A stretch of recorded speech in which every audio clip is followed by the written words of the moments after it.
शांति।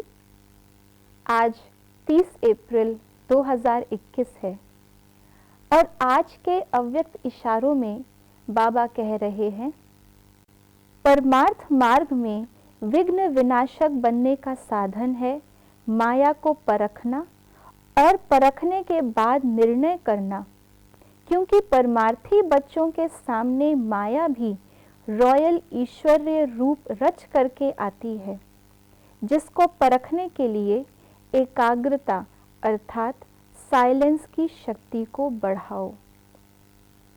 बाबा हमें समय प्रति समय माया के भिन्न भिन्न रूप बताते हैं। माया का प्रत्यक्ष रूप भी होता है, माया का गुप्त रूप भी होता है और आज बाबा ने कहा माया का ईश्वरीय रूप। साथ ही साथ बाबा ने कहा ये ईश्वरीय रूप माया का किन बच्चों के सामने आता है, जो परमार्थी हैं। परमार्थ अर्थात परम अर्थ में टिक जाना, और वैसे भी परमार्थ को कहा जाता है जो सदा उपकारी हो, हर एक की भलाई का हो, वो परमार्थी जो स्व के लिए स्व के अर्थ ना करे लेकिन पर के अर्थ कर्म करे। तो अगर हम इन दोनों ही मीनिंग को समझें तो हम बच्चे इस समय परम अर्थ में भी टिके हुए हैं, जो बाबा ने हमें स्वयं का ज्ञान दिया, परमात्म ज्ञान दिया, उसमें भी हम टिके हुए हैं। इसलिए स्थूल रूप की माया को तो हम सहज ही पहचान सकते हैं और हमने अपना जीवन तन मन और धन से ईश्वरीय सेवाओं के लिए अर्पित किया है, ऑफर किया है। भले ही हम घर गृहस्थ में रह रहे हों, लेकिन बाबा से सबका वायदा है कि हम परमात्मा के ही कार्य में अपना तन मन धन लगाएंगे, अर्थात पर अर्थ उसको यूज करेंगे। एकत्र हम कर रहे हैं, जमा हमारा हो रहा है, लेकिन कल्याण उससे दूसरों का भी हो रहा है। जो कहते हैं चढ़ती कला तेरे भाने सर्व का भला।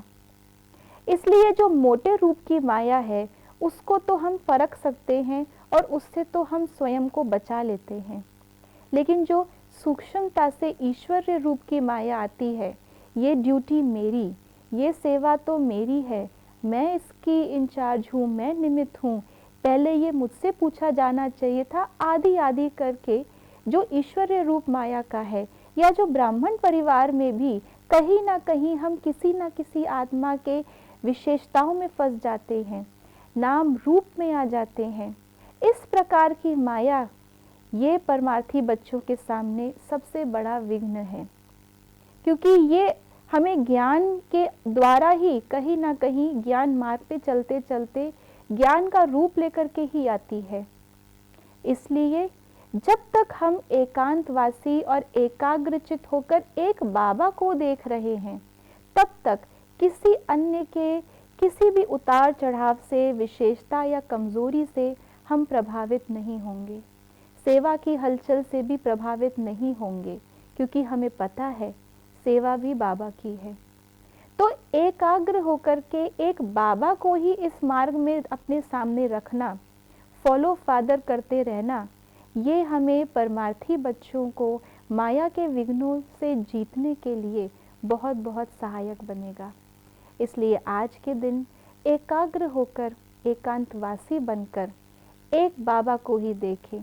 हर संकल्प, हर बोल और हर कर्म बाबा के कदमों पर ही हम रखें। ओम शांति।